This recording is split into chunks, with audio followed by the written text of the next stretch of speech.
Amigo, amiga, que hora boa, hora da nossa conversa de toda semana com o nosso Conselho de Notáveis, o economista Manuel Tedinho, o consultor Paulo Fraga e os publicitários Elísio Pires e Lula Vieira, e os assuntos mais polêmicos da semana, ou o assunto mais polêmico, que eu não faço ideia sobre o que... Aliás, faço sim, estou mentindo. Faço ideia sobre o que a gente vai conversar hoje, só vou confirmar com eles agora. Manuel Tedinho, e aí? Vamos falar sobre o quê, meu caro? Vamos falar de João Dória, vacina, Bolsonaro, Pazuello, esse povo aí que só sabe brigar, mas entregou, né? Estão entregando, atrasadíssimos, mas hoje começa a vacinação. Eu estou super feliz, apesar de todas as dificuldades e todas as inseguranças que a gente tem. Hoje foi um dia bom para o Brasil. Vamos ver se esse povo para de brigar e começa a trabalhar, né? Lula, vamos falar sobre isso ou mais alguma coisa? Faço minhas palavras, Manuel. É uma alegria a gente poder estar começando a salvar a vida de gente. E acho que vamos ver se esse povo para de brigar e faz alguma coisa para a sociedade. Eu também estou na vacina e na torcida. Paulo Fraga, e aí? Vamos falar de quê? Opa, tema mais do que oportuno, né? Eu só fico para colocar uma pergunta para a turma. Imagina se não fosse o João Dória e o Butantan tomarem essa iniciativa em setembro do ano passado, em que situação nós estaríamos? Eu fico curioso com isso, porque até hoje o presidente começou um discurso lá um comentário no cercadinho lá próximo do Palácio. Ele começou apesar da vacina e depois ele tirou o apesar, né? Elísio Pires, vamos falar disso? Podemos falar da vacina. A vacina. Sim. Olha a boca, hein? Que é uma expressão usada pelo Bozó, né? Embora eu tinha um outro tema só para colocar em discussão, é a vacina Sputnik V, que já tem um fabricante em Brasília, que pediu autorização emergencial para a Anvisa, e a Anvisa não diz que está faltando documentos, etc. e tal, mas temos que torcer para ter uma outra vacina. Por que ficar só com duas, né? Claro. Vamos tentar ver se a vacina a Sputnik, né, possa começar a ser usada também no Brasil, que, aliás, já está sendo usada fora da Rússia, né? Na Argentina, inclusive. Isso. Pedrinho lembrou na hora, a Argentina começou com a Sputnik, só com a Sputnik. Deu start só com a Sputnik. Começa agora, essa semana, a vacinação pela área médica, né, pessoas ligadas à área médica e idosos de 85 mais, com a rede capilar que é do SUS. Mas não é 85, não, é 75 mais. 75 mais? 75 então, mais, Então vai você, Tetinho. Vai dar certo essa história toda? Estão 590 mil vacinas no Rio, por exemplo. Vai dar para começar? Olha só, qualquer 5 vacinas, a gente tem que começar com o que tiver, tá certo? A gente está muito seguro, o planejamento está péssimo, o Dória já está pedindo autorização para mais 4 milhões e 900 para eles poderem fabricar e distribuir logo. Está lento ainda, a gente tem pouco estoque, tem pouca coisa na linha de montagem, mas, cara, tem que começar com o que tiver. Eu estou assustado, vai demorar para chegar, pelo menos mais 15 dias para chegar a indiana lá, quer dizer, a inglesa que foi fabricada na Índia, e vamos ver, mas a logística, o conhecimento para fazer essa distribuição, o Brasil já demonstrou que tem. Claro que a gente está esticando a corda, nunca foi tão grande quanto vai precisar ser. Mas o Brasil já fez muitas campanhas de vacinação, Lula Vieira, inclusive, ajudou a promover várias delas. Se eu não me engano, foi a agência do Lula que fez o Zé Gotinha, não foi, Lula? Não, o Zé Gotinha foi criado por um desenhista e nós usamos o Zé Gotinha. Mas não fomos nós que criamos, não. Teríamos o maior orgulho de ter criado. Eu adoro o personagem, mas nós utilizamos em várias campanhas de vacinação que nós fomos encarregados de fazer a comunicação. A gente conseguiu eliminar o pólio no Brasil, por exemplo, sarampo, até essa nova explosão mundial, no Brasil estava há muitos anos que não tinha mais sarampo. Voltou agora, particularmente por causa da Venezuela, a proximidade e tal, mas a gente tem sucesso nisso, a gente já demonstrou, já fez bem feito. Agora vamos ver se esse povo que está aí vai fazer direito também. A ver, mas eu estou esperançoso.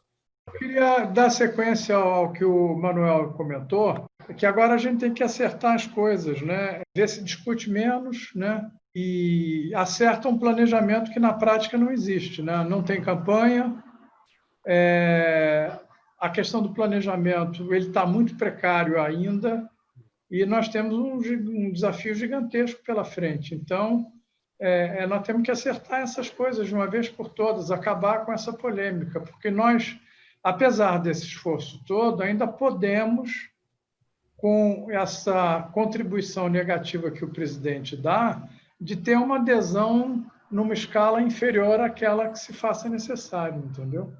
Sou eu que sou um cara implicante, chato pra caramba, ou a gente está fazendo a pior campanha, se valendo só do marketing do Dória e do Jair, para uma campanha de vacinação em massa, a mais urgente, importante, grave campanha que nós já tivemos, Lula? Estamos fazendo uma porcaria de uma campanha, um horror. Porcaria, gentileza sua, hein?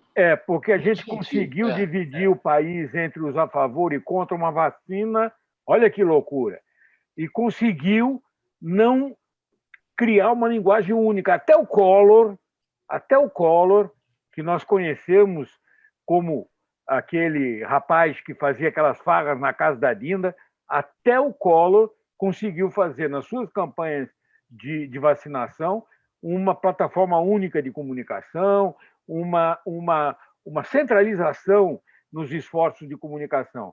Este governo não consegue nada, sai cada um atirando para um lado, cada um falando uma coisa. E nós temos uma coisa inédita na história da humanidade dos últimos anos, que é gente acreditando e gente não acreditando numa vacina. É uma loucura isso. Pois é, Elísio. Quando você tomou vacina para sarampo, seu pai perguntou no posto de saúde se era japonesa, chinesa, indiana, porto-riquenha. Ninguém jamais pergunta, quando vai tomar vacina, de onde vem aquele raio daquela vacina. Por que tem essa encrenca? Como é que você está vendo essa polarização também na campanha de lançamento da vacina, Elísio? Não, na realidade, é só primeiro para lembrar antes que o SUS montou um dos mais admirados sistemas de vacinação da Terra, do planeta, né? Que tem funcionado magnificamente bem antes dessa confusão toda da vacina, né, do Covid-19. Então, na realidade, eu acho que nós vamos acabar encontrando a solução. Agora, o problema da qualidade da campanha não é privilégio da campanha da vacina. A qualidade da publicidade no Brasil despencou completamente. Não só despencou, como ficou primária e ficou sem uma linguagem. Você vê uma loucura, uma coisa séria, que vai cuidar da vida das pessoas, que é o vestibular, que é o Enem, os caras, amadoristicamente, partem para a musiquinha. O sujeito vai mudar a vida, vai se atrelar para o resto da sua existência em relação a uma profissão, a uma maneira de se portar na sociedade. Como é que nós comunicamos para ele como fazer a coisa? Com musiquinha, com dancinha. É incrível, incrível. Esse governo é a pior comunicação, realmente, que já um governo teve. Até com o Collor, como eu já falei, conseguia fazer uma comunicação melhor. Você sabe que eu tenho uma visão um pouquinho diferente da crítica do Elísio e do Lula, porque, para mim, nem campanha existe, na verdade, né? E pior do que isso é que... Foi muito generoso, né, Paulo? E pior do que isso é o seguinte, é de que no mundo inteiro as grandes lideranças, elas emprestam o prestígio do seu cargo para induzir as pessoas a aquele comportamento que é tomar a vacina, né? E nós temos aqui, no nosso caso, um presidente que simplesmente não se incorporou ao movimento, polemiza, critica e recomenda um tratamento precoce em vez da vacina. Quer dizer, então, é uma coisa absolutamente... Cloroquina, o negócio dele é cloroquina, não é vacina. Inacreditável, né? Que, a inacreditável. despeito de tudo e de todos, a gente esteja nessa circunstância. Mas vamos em frente, né? Pedinho, o Lula reforçou o que eu queria colocar para você, para a gente inaugurar uma outra visão dentro desse problema grande que se apresentou, que não deveria ser, que é uma vacinação em massa, de uma coisa que a gente sabe fazer. Somos exemplo para o mundo, que é a vacinação em massa, de que a escolha do time faz a diferença. O Lula se lembrou do Collor e da publicidade campanha. Um dos homens conselheiros dos mais ouvidos do Collor é Paulo Giovanni. Fica notável agora, não é, Manuel? Totalmente. E eles gostam mesmo de blogueiro raivoso, esse pessoal de quinta categoria amador que está ali que faz rede social de forma agressiva. É isso que importa para eles e acabou. Pedinho, foi reinstalado, inclusive, o gabinete do ódio, agora. Pois é, inacreditável esse negócio. Incrível. E aí você fala, o mundo da publicidade mudou e no Brasil foi pior, quer dizer, teve uma mudança da ordem de grandeza ou dos preços relativos pagos para publicidade, porque agora são feitos de forma... o material é todo muito direcionado, pequeno, coisa para a internet e tal, e não dá conta de pagar os criadores e as pessoas que faziam os filmes e as campanhas daquela época. Eu lembro, eu acho que foi o Elísio, estava na MPM, né, Elísio? Quanto custava um filme do Hollywood naquela época? No mínimo, $1 milhão e meio de dólares. Pois é, você imagina, não existe no mínimo. Esse tipo de orçamento para produção não existe mais, né? E eu acho que mudou o mundo, e aí a gente vai ter que descobrir como fazer. E uma coisa maluca é que não tem nem base histórica. A Revolução, os governos revolucionários eram excelentes publicitários. O governo da Revolução fazia campanhas magníficas que mobilizavam a população. Mas mesmo o grafismo soviético é de uma coisa estarrecedora a qualidade daquilo. O governo era muito ruim, era tudo muito opressivo. Mas a arte e a comunicação era espetacular. Né? Nesse caminho, vocês vão chegar no Goebbels, hein? Tirou daqui, eles. Me permitam uma coisa, eu quero continuar ouvindo vocês, eu quero botar o Paulo nessa história, só para ele participar também, e quero voltar para o rolo que a gente está fazendo aí. Tá bom, não dá para fazer uma peça de $1,5 milhão no deserto de Saara, né? Com cineasta dirigindo, com atrizes e atores de primeiro time, brasileiros e estrangeiros estrelando. Ok, mas precisa fazer aquelas lives horrorosas que o Pazuello faz, e a imagem dele é desfocada, é atrasada, o som é horroroso, e parece que ele está na caserna me dando ordem, Paulo. Pois é, mas diante do conteúdo, a maneira de expressar é exatamente essa. É tudo uma porcaria e não pode ser diferente. Entendeu? A situação que a gente se encontra, eu hoje, por incrível que pareça, vi uma imagem de 6 caminhões com oxigênio vindos da Venezuela e entrando Passando no Brasil. na fronteira, né? Passando na fronteira. E a expectativa é de que na madrugada agora de terça-feira esses caminhões cheguem a Manaus e atenuem o problema da escassez de oxigênio, entendeu? Então, você veja, eu estou fazendo esse paralelo para dar a dimensão dos problemas críticos que a gente enfrenta. Mas essa que você falou é uma realidade madura. Eu não diria nem que é uma realidade madura, é uma realidade podre. O oxigênio não tem pátria. O oxigênio pode ser feito em qualquer lugar. Graças a Deus, a Venezuela tinha. Aliás, uma vergonha é o Brasil precisar da Venezuela para qualquer coisa. Pois é.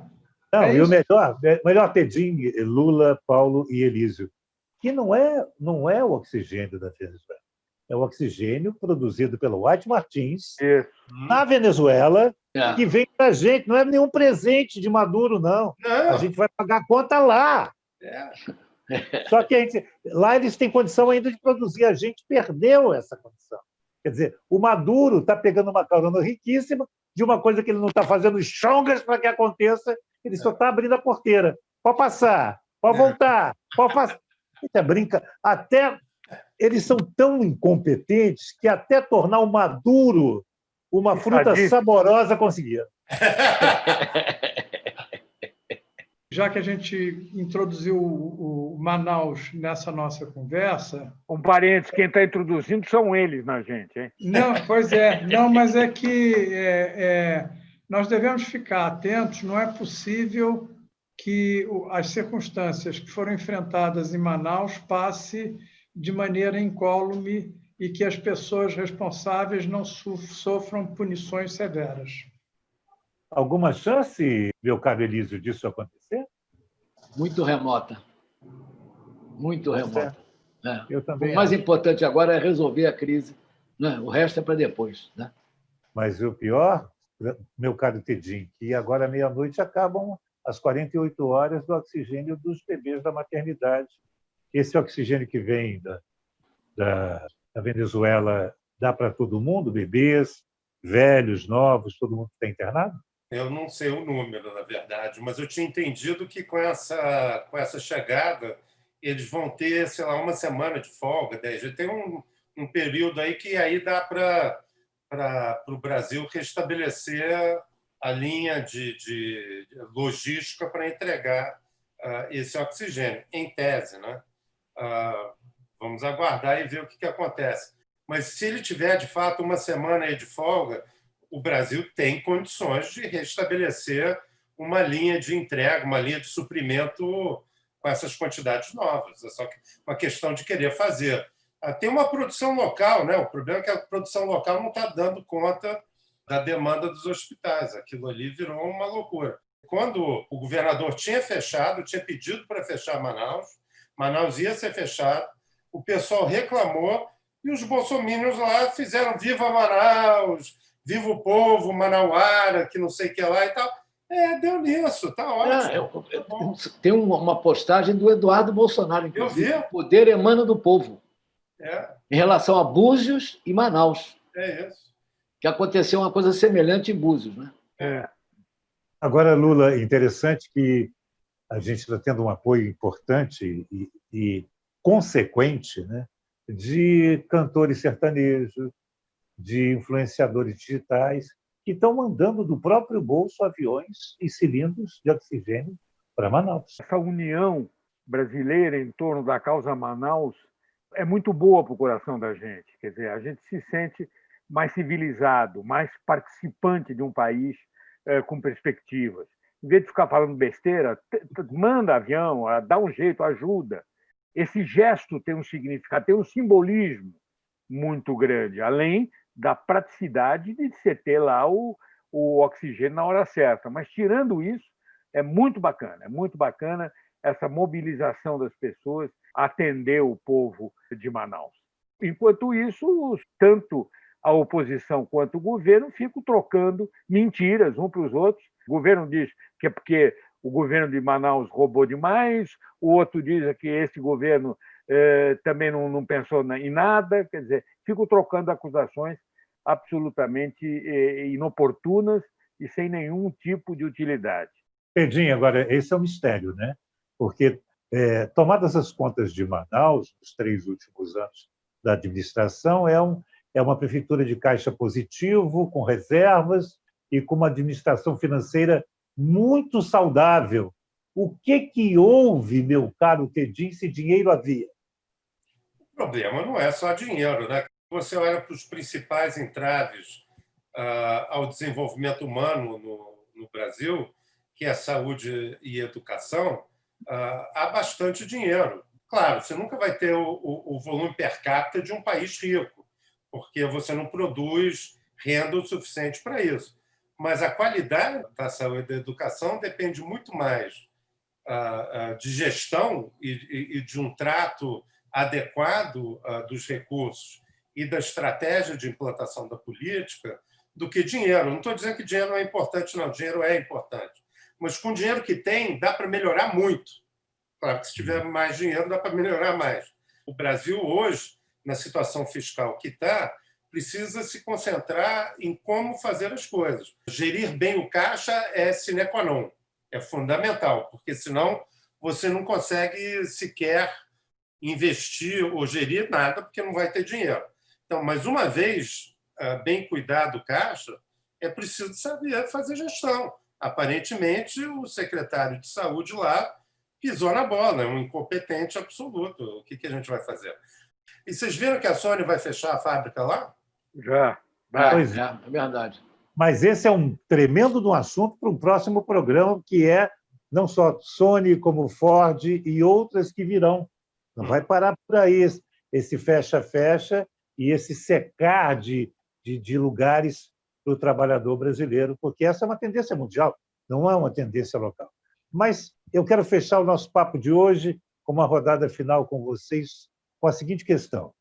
Chegaram as vacinas, Manaus tem algum oxigênio. Há alguma vacina e algum oxigênio.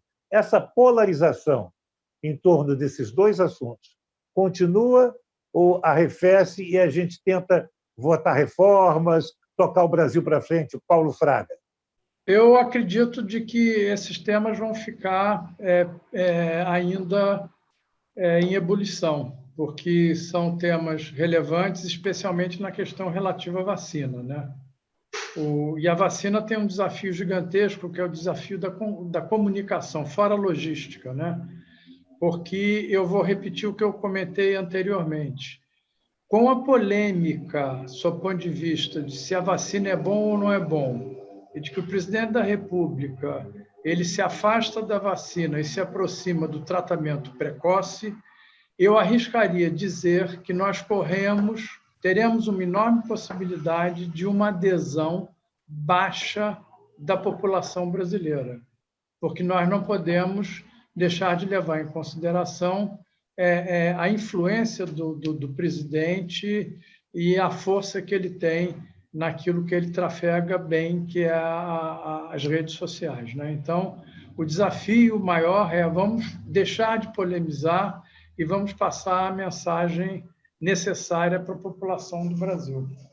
É isso, Lula. Com alguma vacina e algum oxigênio, continua a pancadaria, é? Eu acho que nós não devemos ter muito otimismo quanto ao comportamento dos nossos líderes políticos nos próximos dias. Acho que vai continuar assim. Eles não vão ficar sérios nem responsáveis só porque vão morrer mais gente do que devia. Eles se preocupam mesmo com a política e a sua manutenção no poder. É triste, mas é verdade. Eu espero apenas que os nossos técnicos, que são maravilhosos, tanto dos laboratórios quanto os profissionais todos envolvidos, eles não lhes ocorram ficar na briguinha política e que eles trabalhem o máximo que eles possam dar, como estão fazendo atualmente todo o pessoal da saúde. Mas, se depender dos políticos, nós estamos perdidos. Pois é, Elísio, não há um ente conciliador numa hora de tanta necessidade, tanta urgência da gente caminhar juntos, não? A gente vai continuar nessa polarização, Elísio? Muito pior do que tudo isso é o que acontece com as eleições da Câmara e do Senado. Só para lembrar, desde que começou o processo de disputa pela Câmara, a presidência da Câmara e do Senado, foi interrompido todo o processo de reforma estrutural que está parado no Congresso, né? Ninguém fala nesse assunto. Tem que primeiro saber quem é que vai ser o presidente da Câmara, o presidente do Senado, para depois começar esse debate. Está completamente paralisado. Para ver se esse debate anda mais rápido, vamos de Baleia e Simone. Baleia, Simone e Lira estão nessa lira que não é a paulistana. Antes fosse, né, Tedinho? Porque essa nos rendeu bons talentos musicais e teatrais. Essa é pauleirana, uma pauleira na nossa cabeça. Nenhuma chance da gente sair dessa pancadaria, não, Tedinho? Eu acho difícil sair dessa pancadaria porque os adversários, que não se consideram adversários, se consideram inimigos, eles são medíocres, né? São pessoas pequenas, né? Muito pior o presidente, mas o próprio governador de São Paulo, que acertou, investiu, ele tem o mérito, ele merece o mérito do Coronavac, mas é uma figura menor, eu acho, completamente menor. Mas o Bolsonaro é bem pior, porque consegue ser mais tacanho e tem uma vaidade mais bruta, mais reles, né? Mas, enfim, a briga vai continuar, infelizmente. A vacina é solução, é uma bênção para o povo, para as massas, e eles estão fazendo essa coisa horrorosa aí. Fazer o quê? Me perdoem da opinião, quem sou eu, perto de vocês, se não um aprendiz, mas o Dória perdeu uma grande chance de virar político, né? Um reles marqueteiro de si mesmo, que é o que ele fez a vida inteira, e virar um político. Perdeu uma chance de ouro, ele. Ele poderia ter saído mais próximo de um estadista, né? Continuou sendo aquela figura pequena, né? Doutor Barbosa, em relação ao seu comentário e ao que o Manuel disse, eu vou dar uma palavra: bingo. Então, com esse bingo, Paulão, vamos ao nosso Se Liga em Quê? E você se liga em quê essa semana, Paulão? Me ligo na posse do Joe Biden, né? Eu espero que o novo presidente faça um governo que o país e o mundo merece, de que a saída do Trump da presidência seja o início de sofrimentos terríveis para ele. Eu espero que tudo de ruim possa acontecer com ele, sobre as coisas ruins que ele fez, e de que os desdobramentos aqui possam acontecer. O Elísio chamou a atenção para dois pontos importantes, que é a eleição da Câmara e do Senado, que poderão ser elementos fundamentais da gente continuar na primeira divisão e não ir para o time B, para a segunda divisão, entendeu? Elísio Pires, se liga em quê? Bom, concordo totalmente com o Paulo. Me ligo na posse do Joe Biden. Não tem nada mais importante para acontecer nessa semana do que a posse do Joe Biden e o grupo todo dele, a equipe inteira, que aparentemente tem grandes inovações nas escolhas que ele fez, né? Principalmente, bom, só lembrar também da vice-presidente, né? Que eu sou fã dela. Viva Kamala! Somos um time de fãs da vice. Lula Vieira, se liga em quê? Eu ia falar exatamente isso, me tirou a palavra da boca. Eu acho que os acontecimentos que envolvem a posse do novo presidente dos Estados Unidos e também a figura da vice-presidente e todo o significado que há por trás de ser quem é, eu acho que é o grande ponto da semana que vem. Nós realmente, o mundo estará voltado para isso. Pode ser um marco importante na história da humanidade, sem dúvida. Manuel Tedinho, se liga em quê? Eu vou seguir a galera aí, falar do Biden e da Câmara. Eu acho que eles são normais, pelo menos, né? Não precisa ser muito excepcional, basta ser normal, né? Vai ser uma maravilha. Os desafios são enormes, eles não vão tirar de letra, não. Vai ser difícil, vão apanhar muito, vão apanhar dos 70 milhões que votaram lá naquele outro canalha. Mas é isso, faz parte da vida. Eles têm muita condição eles têm condições e conhecimento e redes de pessoas competentes para tocar um governo de qualidade. Agora, os desafios são imensos, não só em termos da própria peste lá do Covid, que não tem nada parecido no mundo, né? Eles estão inacreditavelmente... Está morrendo mais de 4 mil pessoas por dia, uma coisa inacreditável num país com a capacidade tecnológica que eles têm. Eles estão se mostrando muito competentes. Mas eu estou muito animado e eu acho a Câmara uma pessoa de bem com a vida, sabe? Ela tem um sorriso bonito, ela tem um jeito... Ela é racional nos argumentos. Eu estou esperançoso. Fácil não vai ser, mas eu estou esperançoso. A dupla é boa. Também acho. E também acho que é nosso quarteto aqui, que hoje estava desfalcado, que é, na verdade, um quinteto, né? O Marcelo Pereira, nosso amigo hoje, que não pode estar com a gente, vai estar semana que vem, mas Manuel Tedim, Paulo Fraga, Lula Vieira e Elísio Pires certamente também estarão, para a gente ter essa conversa boa, esclarecedora e principalmente, chamadora de atenção da gente para as coisas que podem vir aí, e pode vir coisa boa. Isso é o melhor de tudo. Obrigado, Manuel. Obrigado, Paulo. Obrigado, Lula. Obrigado, Elísio. Semana que vem a gente volta. Até lá!